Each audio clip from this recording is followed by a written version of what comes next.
Bonjour et bienvenue dans ce point lecture, le premier de l'année.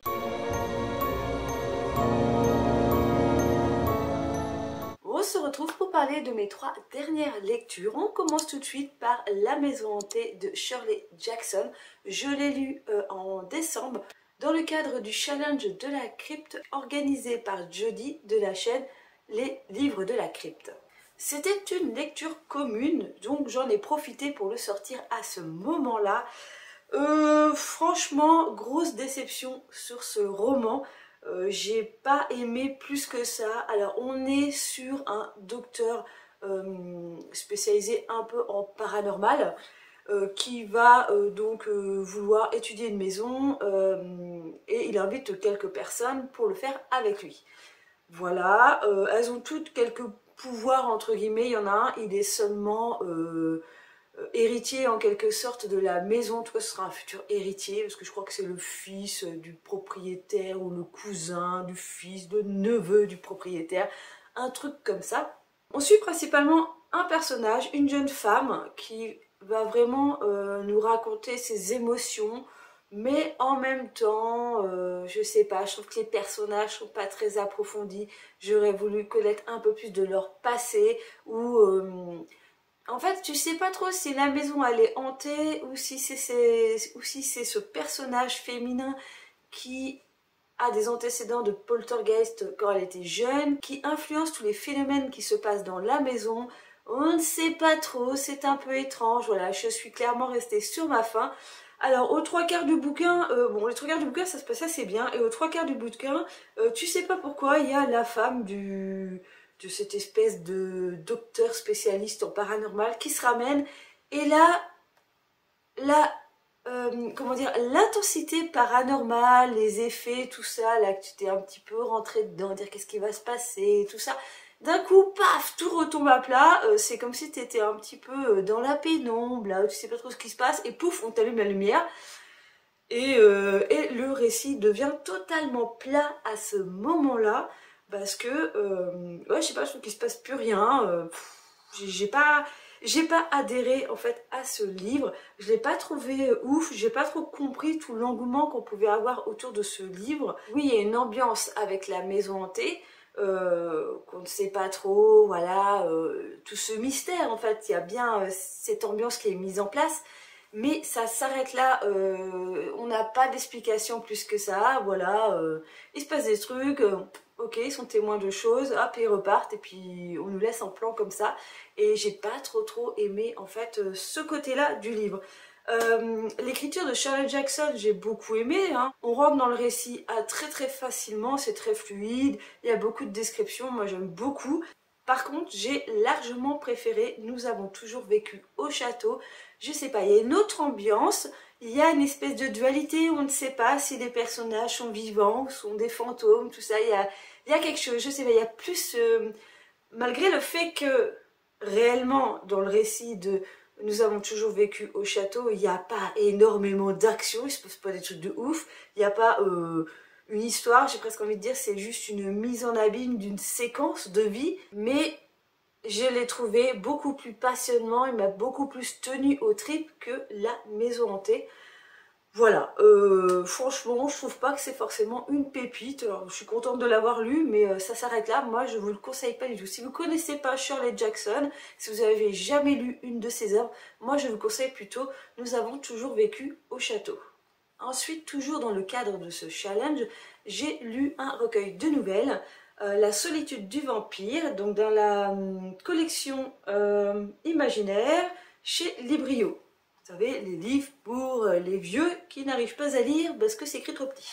Là, c'est écrit bien gros, j'ai été très contente et j'ai surtout été super ravie de découvrir quelques récits, quelques nouvelles en rapport avec le vampire. Alors, c'est pas seulement du vampire, il y a un petit peu de tout, il y a vraiment, c'est vraiment au sens large du vampire. J'ai beaucoup aimé, alors, le premier récit, on parle d'une femme vampire qui est enfermée dans une tour. Alors enfermée non, parce qu'elle peut quand même sortir. Et elle a sa proie préférée, ce sont les chevaliers qui passent au bord de sa tour. Voilà, elle va en poursuivre un qu'elle n'a pas réussi à attraper. Va-t-elle l'attraper? Il faudra lire la nouvelle pour le savoir. J'ai beaucoup aimé aussi cette petite ambiance de bord de mer, un peu à l'irlandaise, avec des tourbes, du bord de mer, voilà. J'ai beaucoup aimé cette nouvelle. Ensuite, il y a La Voix du sang de Matheson. J'ai jamais lu de Robert Matheson et j'ai bien aimé. C'est l'histoire d'un enfant qui veut devenir vampire. Oui, c'était très surnaturel en quelque sorte parce qu'il va se retrouver à kidnapper une chauve-souris. Il va vouloir l'élever entre guillemets dans sa petite... même pas dans une cage parce qu'il va carrément prendre un petit cabanon au fond d'un jardin. Voilà, et son rêve c'est de devenir vampire, donc il va un petit peu s'amuser avec sa petite chauve-souris en espérant que cette chauve-souris est en fait un vampire.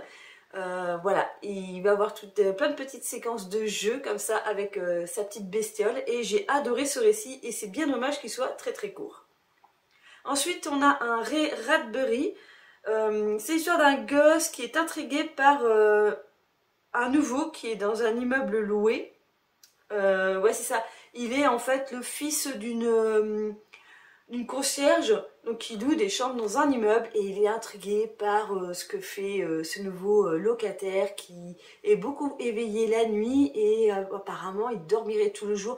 Donc ce gosse a une passion, c'est d'aller faire du bruit dans les escaliers pour embêter ce monsieur, mais ce monsieur n'est jamais embêté, il ne comprend pas pourquoi ce monsieur n'ouvre pas sa porte pour lui dire « Ah, vas-y dégage, tu m'embêtes », voilà, il comprend pas.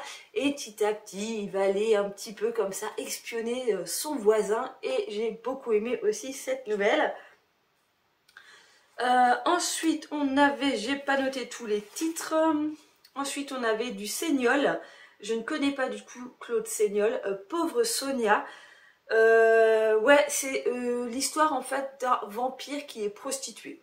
Voilà, pour résumer un petit peu le délire. Voilà, et cette prostituée, en fait, elle est toujours cachée dans les fins fonds, dans la pénombre de son bordel. Elle n'est pas seulement là pour des actes payés, elle est surtout là pour se nourrir du sang de ses victimes. Ensuite, nous avons une nouvelle de Bouquet, Laurine ou la clé d'argent. Et oui, et là on est au cœur d'un pensionnat de jeunes filles qui sont prises de passion pour le voisin, parce qu'elles sont dans un pensionnat et leur chambre donc directement sur leur voisin, en gros sur une maison qui n'est pas habitée. Et un jour il y a quelqu'un qui vient habiter cette maison. Le monsieur tire des gros rideaux, alors elle s'amuse à savoir qui il est, tout ça, voilà, des jeux de jeunesse, hein, de s'imaginer en fait qui peut bien habiter là derrière ces gros rideaux. Par moments elles voient de la lumière, tout ça, elles sont intriguées, jusqu'au moment où il y en a une qui est un petit peu trop indiscrète et qui va aller jusqu'à vraiment aller voir ce voisin. Ensuite, une nouvelle de Gudule, la petite fille qui mordait ses poupées. Alors là, c'était extrêmement sympathique. C'est vraiment sur le côté mordant, sur le côté récréatif, d'aller mordre comme ça le cou de ses poupées. Voilà, une petite fille qui a une passion pour mordiller toutes ses poupées. Ensuite, il y avait une nouvelle de Kuttner, je crois que ça se prononce comme ça, Henri Kuttner, Dans ma solitude. C'était dans le monde du cinéma, j'ai mis pas terrible, j'ai un vague souvenir, ouais, c'était pas trop ça cette nouvelle, j'ai pas trop adhéré. Et après on avait un Niel Strom, Espèce en voie de disparition. Alors c'est la dernière que j'ai lue, bah c'est bien, je ne m'en souviens pas spécialement, j'ai rien noté, super. En plus, je m'étais bien embêtée de noter toutes les petites nouvelles, de mettre des petites références pour vraiment que je me souvienne. Et la dernière, bah, je m'en souviens pas. C'est pas très grave. Donc ce recueil, il y a 8 nouvelles. Et sur 8 nouvelles, je suis quasiment sûre d'en avoir aimé 6. Ce qui est extrêmement bien. Et vraiment des nouvelles où je mets 4 voire 5 étoiles. Parce que ouais, j'ai beaucoup aimé ces nouvelles sur les vampires, donc je vous conseille fortement ce petit recueil de nouvelles. J'ai l'impression que chez Librio, les recueils comme ça de nouvelles sont extrêmement intéressants. J'ai toujours celui sur les dieux, les autres dieux de Lovecraft à lire.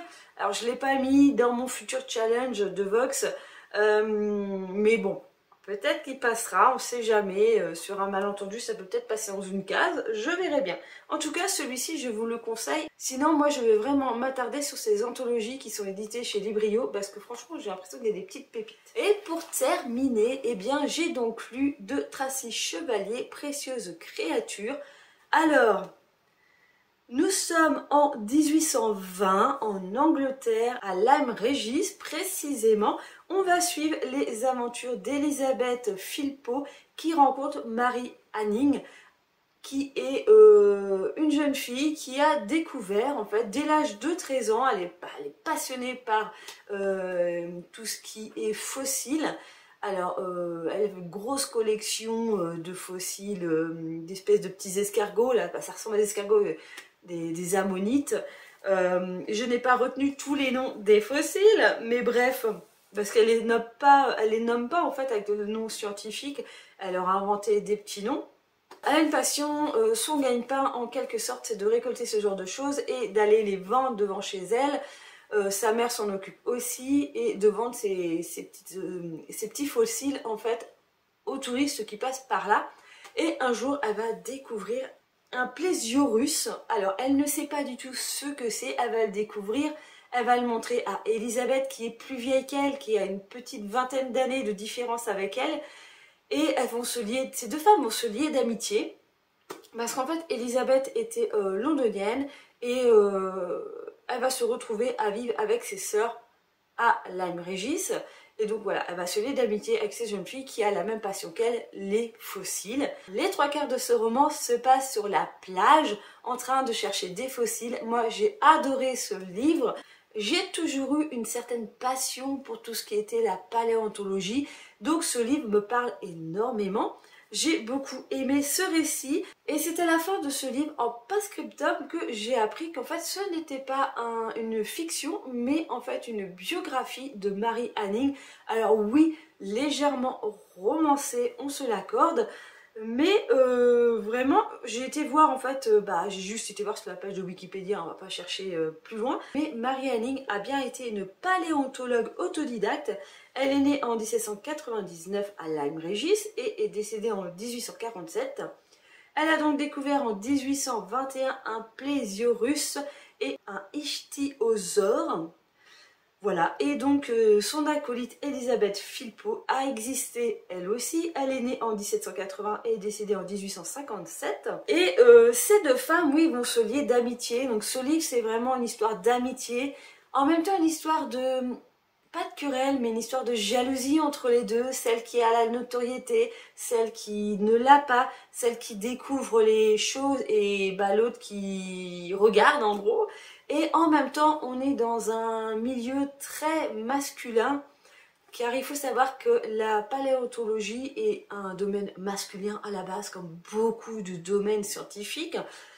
En 1820, voilà, mesdames étaient censées être au fourneau et pas sur la plage à ramasser des cailloux. Et quand je dis cailloux, ça peut être des énormes cailloux. Du coup, j'ai bien aimé en fait ce combat de faire reconnaître son métier, de faire reconnaître ses savoirs, même si elle était une femme. J'ai beaucoup aimé ce combat en fait de reconnaissance par le corps masculin qu'une femme peut trouver aussi des fossiles, des squelettes, peut aussi avoir du savoir, peut avoir de la connaissance et savoir que c'est pas seulement un pauvre caillou qu'elle a trouvé et qui était joli. Mais en même temps, dans ce livre, je trouve que ce combat-là est pas très représenté. Voilà, on la sent combative, mais l'ensemble du récit n'est pas basé là-dessus, hein. C'est vraiment sur la découverte. Dans ce livre, on retrouve plus cette histoire d'amitié qui est un mélange de jalousie et de rivalité, plus que le combat envers un monde masculin, voilà. Ce qui est un petit peu dommage parce que je pense quand même qu'elle a dû galérer à faire ses preuves, parce que voilà, en tant que femme, il faut toujours faire ses preuves quand on est dans un domaine masculin, en tout cas à cette époque-là. Et j'ai beaucoup aimé ce livre et franchement j'ai été assez étonnée que finalement ces deux personnages que je pensais à peu près fictifs soient en fait réels. Ce que j'ai bien aimé aussi, c'est le fait que Marie soit vraiment très ancrée dans la religion et que pour elle, en fait, Dieu a créé tout être vivant et elle ne pouvait pas comprendre pourquoi il y avait des êtres qui ne nous ressemblaient pas, qui étaient beaucoup plus grands. Quand je dis nous ressemblaient pas, voilà, c'est une question de taille et que ces individus, en fait, ne soient plus sur Terre et totalement disparus. C'est bien pour ça qu'au début du livre, ces dinosaures, elle les nomme des crocodiles et elle dit oui, peut-être qu'il y a très très longtemps, il y a eu des crocodiles en Angleterre, voilà. Au début, elle a du mal à comprendre que c'est vraiment une énorme découverte scientifique qu'elle fait. Pour elle, c'est un animal de plus, hein, c'est des grosses tortues, voilà, des choses comme ça. C'est pas du tout des dinosaures qu'elle découvre. Et parce que voilà, au niveau de la religion, pour elle, c'était impossible d'associer ça avec la science. Il y a vraiment cette disparité entre les deux qui, elle, dans son cerveau, c'est vraiment mis à part, hein. La science, la religion... c'est pas possible. Il y a des moments où elle bug totalement parce que se dit c'est pas possible. Pourquoi ces choses existent? Pourquoi Dieu a créé ça et les a fait disparaître? Voilà, il y a toute cette réflexion qui est menée dans sa petite tête. Et alors on ne sait pas trop si réellement chez Marie il y a une finalité à cette réflexion. Peut-être plus tard, mais en tout cas c'est pas trop développé dans le livre, hein. Il y a vraiment que le début de la réflexion où elle va poser des questions à des prêtres qu'elle connaît, parce que ça l'intrigue énormément en fait qu'il y ait ce type de bestiole qui a pu exister sur Terre. Voilà, elle est bornée là-dessus, alors qu'Elisabeth est totalement ouverte d'esprit par rapport à ces énormes animaux qui ont pu vivre sur Terre. Et voilà, que c'est découverte, mais comme on est vraiment aux prémices des découvertes de dinosaures, c'est vrai que bon, c'était pas évident à cette époque-là de dire ah ouais, c'est quoi ces choses-là que je découvre? Est-ce que c'est vraiment des vrais animaux ou pas? Et on est vraiment sur les premières découvertes, parce que si je me trompe pas, c'est vraiment la première personne à avoir trouvé un plésiosaure, voilà, en Angleterre, donc c'est quand même un fait très marquant. Et pourtant on a l'impression que les découvreurs c'est toujours des hommes, parce que comme je vous disais un petit peu dans mon vlog où je vous ai beaucoup parlé de ce livre, ben voilà, elle va être vite menée pour pouvoir survivre à vendre son fossile à un homme, en particulier au propriétaire du terrain. Et voilà, ça va rapidement finir au musée et bien sûr son nom n'est jamais marqué nulle part. C'est toujours le propriétaire, celui qui a acheté le fossile, qui est nommé. Et voilà, et il y a énormément de choses de toute façon dans l'histoire, que ce soit au point de vue médical, que ce soit au point de vue scientifique, que les femmes ont souvent été mises au second plan pour mettre en valeur un homme. Ça, on le sait, on a beaucoup de preuves là-dessus, et j'ai envie de dire, eh bien, encore une fois, un exemple qui rentre dans ce cas. Si vous aimez tout ce qui est fossile, récit historique, comme je vous dis, c'est un petit peu romancé, je peux pas vous dire que c'est entièrement vrai ce qui est raconté dans ce roman, mais j'ai beaucoup apprécié ce livre et je vous le conseille, donc si vous avez une petite passion pour les cailloux. Voilà, ça reste un très très bon récit, ça se lit très très bien, très sympathique. Je vais aller me renseigner sur Tracy Chevalier, qu'est-ce qu'elle a écrit d'autre, parce que j'ai bien aimé sa plume. Juste un petit point, ce que j'ai peut-être moins apprécié, c'est qu'on change de personnage à chaque chapitre. Un coup c'est Elisabeth, on commence par Elisabeth, après c'est Marie, Elisabeth, Marie, voilà, ça fait que d'alterner. Et c'est pas forcément précisé, et voilà, et du coup des fois il faut lire une dizaine de lignes pour se rendre compte avec qui on est et comprendre qu'à chaque chapitre on change de personnage. Voilà, il y a des moments où je me suis un petit peu embrouillée, qu'est-ce qui se passe, je comprends plus rien. Ben oui, parce qu'on n'était plus avec la même personne, hein, mon cerveau de blondinette. Voilà, et ben sinon je vous conseille fortement ce livre. Bon voilà, je crois que j'ai passé plus de temps à parler de ce troisième livre des deux autres. J'espère qu'on va se retrouver assez rapidement pour un autre point lecture. Si vous avez des livres à me conseiller ou si vous avez déjà lu l'un de ces romans, vous pouvez me laisser un petit commentaire. Et puis sinon, eh bien je vous fais plein de gros bisous et je vous dis à une prochaine vidéo. Bye bye!